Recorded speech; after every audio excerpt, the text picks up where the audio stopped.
ఇది జరిగితే తప్ప మరి మీ అందరికీ వార్ 2 ఏమవుద్దో తెలియదేమో.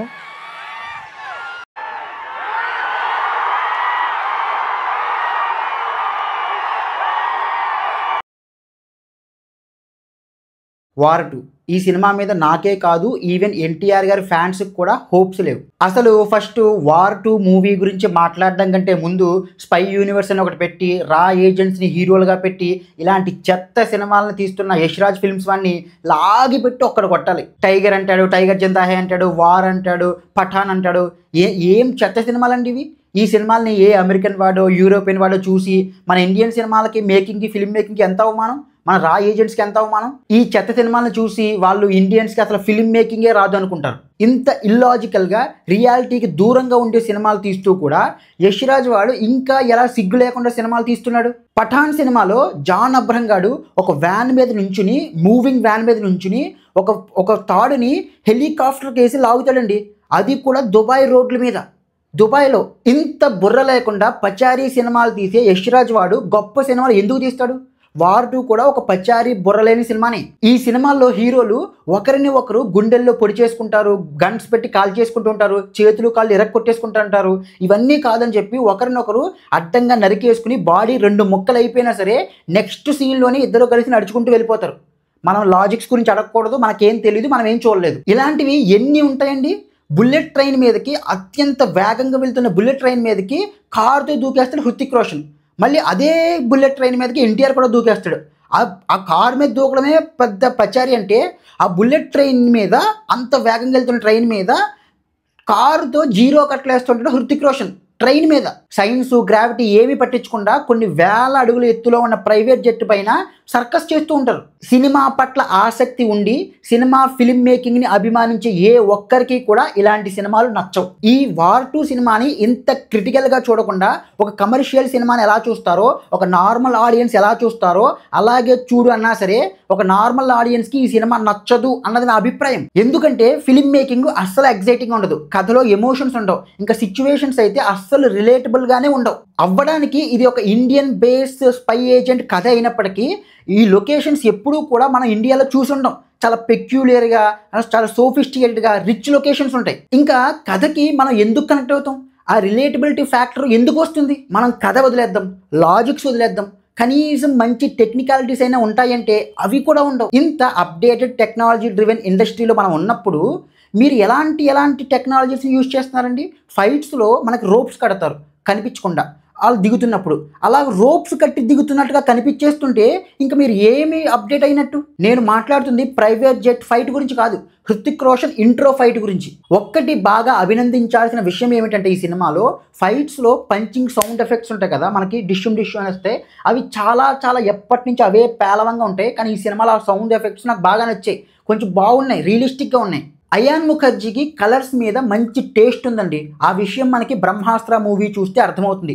ఈ సినిమాలో కూడా ఇండోర్ లొకేషన్స్లో ఫేసుల మీద గ్రీన్ అండ్ రెడ్ లైట్స్ పడుతూ ఉంటాయి. దీనివల్ల విజువల్ కొంచెం రిచ్గా పెక్యులియర్గా అనిపిస్తుంది. అంతేగాని దానివల్ల ఎలాంటి రిలేటబిలిటీ ఫ్యాక్టర్ అయితే రాదు. ఈ సినిమాలో ఎవ్రీథింగ్ లుక్స్ ప్లాస్టిక్ అండి. కథ plastic, emotions plastic, performances plastic, actors plastic, even situations కూడా ప్లాస్టిక్ ఉంటాయి. ఎవ్రీథింగ్ లుక్స్ ప్లాస్టిక్ అండి. వింగ్ కమాండర్ యూనిఫామ్లో కియారా అద్వానీ చాలా ఆర్ట్గా ఉంటుందండి. ఆమె బాడీ ఫిట్నెస్ కానీ, మేకప్ కానీ, నెయిల్స్ కానీ వీటిని చూస్తే అసలు వింగ్ కమాండర్ లాగే ఉండదు. ఏదో ఒక హీరోయిన్నో లేకపోతే ఒక మోడల్నో తీసుకొచ్చి ఆ యూనిఫామ్ వేస్తే ఎలాంటి ఫీలింగ్ వస్తుందో అలాంటి ఫీలింగే వస్తుంది మనకి. ఇంకా ఈ సినిమాలో మెయిన్ హీరోగా చేసిన హృతిక్ రోషన్ పర్ఫార్మెన్స్ చేయడానికి ఏమీ ఉండదు. ఆయన్ని తీసుకున్నదే ఆయన యొక్క బాడీని, ఆరాని, గ్రేస్ని చూసి. అవి ఈ సినిమాలో 100% ఇచ్చాడు హృతిక్ రోషన్. ఇంకా మన హీరో ఎన్టీఆర్ గారి గురించి మాట్లాడుకోవాలంటే ఈ సినిమా చేయడం ఆయన చేసిన ఒక పెద్ద తప్పు. నాకు తెలిసినంత వరకు ఈ సినిమా ఆఫర్ ముందు ప్రభాస్ గారి దగ్గరికి వెళ్ళింది. ఆయన రిజెక్ట్ చేస్తే ఎన్టీఆర్ గారు యాక్సెప్ట్ చేశారు. ఎన్టీఆర్ గారు ఏదైతే ఆ Bollywood kind of film making ఉందో దాంట్లో ఫిట్ అవ్వలేదండి. డాన్స్ నెంబర్ సలాం అనాలి సాంగ్లో హృతిక్ రోషన్ గారు స్టెప్ వేస్తే చాలా గ్రేస్ఫుల్గా ఉంటుంది. అదే స్టెప్ని ఎన్టీఆర్ గారు వేస్తే అసలు గ్రేసే లేదు. Not only that, even costumes also. Hrithik Roshan గారు వేసే కాస్ట్యూమ్స్ పర్ఫెక్ట్ ఫిట్లో ఉంటాయి, కానీ ఎన్టీఆర్ గారు వేసేవి అస్సలు బాగు. ఈ సినిమాల్లో హృతిక్ రోషన్ ఒక ఇంటెన్సిటీని, ఆరాని సినిమా అంతా మెయింటైన్ చేస్తూ ఉంటాడు. ఎన్టీఆర్ గారు తనకంటూ ఒక ఆరాని కూడా మెయింటైన్ చేయలేకపోయాడు ఈ సినిమాలో.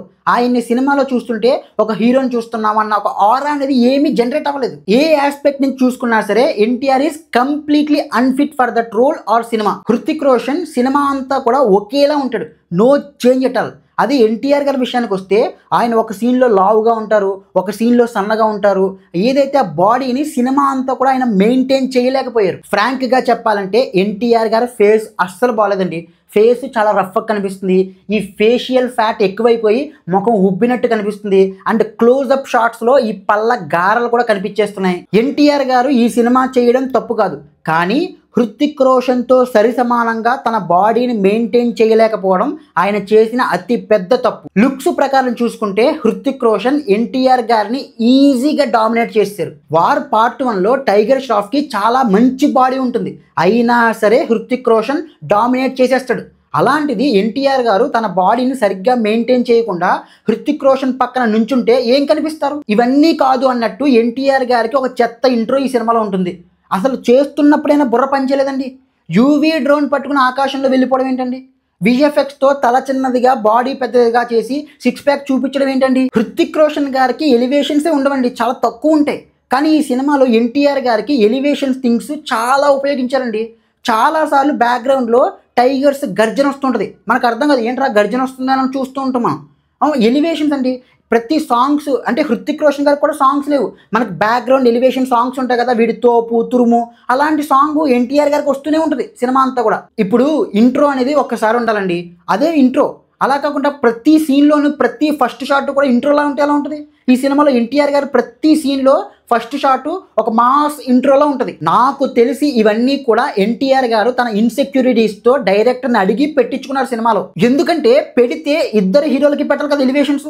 కేవలం ప్రత్యేకంగా ఎన్టీఆర్ గారికే సాంగ్స్, ఇలాంటి గర్జనలు, లేకపోతే ప్రతి సీన్లోని ఎలివేషన్స్ ఎందుకు పెడతారు? తెలిసిపోతుంది మనకి. ఇవన్నీ వదిలేద్దాం సార్. ఎన్టీఆర్ గారు మీకు బాగా వచ్చిన మంచి టాలెంట్ ఏంటి? మీరు ఒక మంచి యాక్టర్, ఎవరిని అడిగినా సరే మీరు చాలా మంచి నటుడు అనే చెప్తారు. ఈ సినిమాలో ఏమన్నా యాక్టింగ్ సార్ ఇది? ఏం యాక్టింగ్ సార్ ఇది? ముఖంలో ఎక్స్ప్రెషన్లు పలకట్లేదు సార్. ఏమైంది సార్ మీకు? మీరు కూడా ఈ హీరోయిన్స్ లాగా ఏమైనా బోటెక్స్, ఫేషియల్ ఎస్థెటిక్స్ ఏమైనా చేయించుకున్నారా? ఈ ముఖ కవలికలు బిగిసిగిపోయాయా? ఈ సినిమాలోని ఒక పర్టికులర్ సన్నివేశంలో మీరు ఈ ఐబ్రోని లిఫ్ట్ చేస్తారు, ఆ ఐబ్రో లిఫ్ట్ అవ్వట్లేదు సార్. ఏమైంది సార్?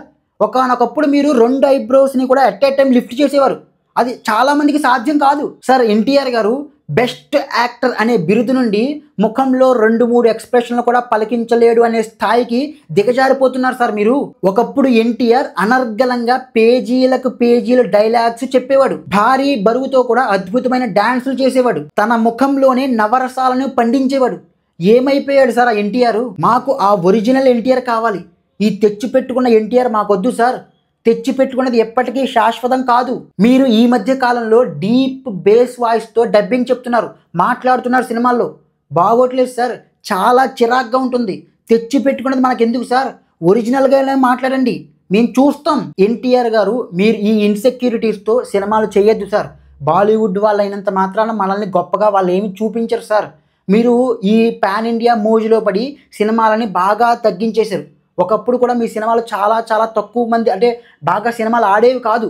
ఇప్పుడు మీరు పాన్ ఇండియా మోజులో పడి చాలా సినిమాలు తగ్గించేసి మీ యొక్క స్థాయిని తగ్గించుకుని చేస్తున్నారు సినిమాలు. చేసిన ఆ ఒక్క సినిమా కూడా దేవర లాంటి సినిమా ఏంటి సార్? కొరటాల శివ లాంటి ఒక ఫ్లూక్ డైరెక్టర్తో సినిమాలు వద్దు సార్, దయచేసి వద్దు. ప్యాషనేట్గా ఒక మంచి కథని నమ్మి ఒక మంచి డైరెక్టర్ని సెలెక్ట్ చేసుకుని కష్టపడి సినిమాలు చేయండి సార్. అప్పుడు మిమ్మల్ని ఎవడు ఆపుతాడు సార్? ఎవడైనా ఆపగలడా? అప్పుడు మీరు ఇలా ఇన్సెక్యూరిటీస్ ఫీల్ అవ్వాల్సిన అవసరమే ఉండదు. మీరు ఒక మంచి నటుడు, మీరు ఒక ఏకసంతాగ్రహి, మీకున్న టాలెంట్ని జస్టిఫై చేసుకోండి సార్. That's it. ఇక ఫైనల్గా వార్ 2 సినిమా గురించి చెప్పాలి అంటే, చచ్చిన శవానికి అలంకారం చేస్తే ఎలా ఉంటుందో ఈ సినిమా కూడా అలాగే ఉంది. చూడ్డానికి రిచ్గా కలర్ఫుల్గా ఉంటుంది, లోపల సౌలేమీ ఉండదు, అంత డెడ్. That's it. జై హింద్.